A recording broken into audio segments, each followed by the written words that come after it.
Are you tired of ranking for keywords that get no clicks? Learn how to match search intent in under 2 minutes using SEMrush. In this tutorial, I'll show you exactly how to use SEMrush's free keyword checker to uncover search intent. Follow these simple steps.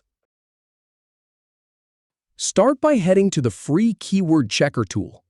Go ahead and type in any sample keyword you'd like to analyze. Then enter your domain to see how you stack up against the competition. Now, click on US or any country to set your target market. Once that's done, click on Select Location to confirm your choice. Finally, click on Search to generate the results.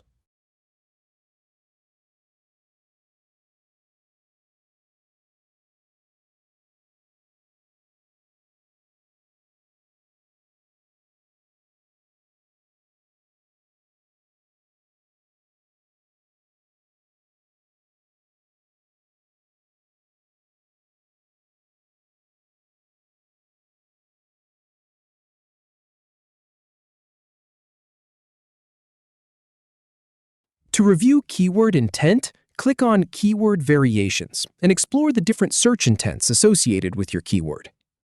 If you have any feedback or if any info is inaccurate, please leave a comment below. We'll do our best to answer or redo the video if needed. Thanks for watching.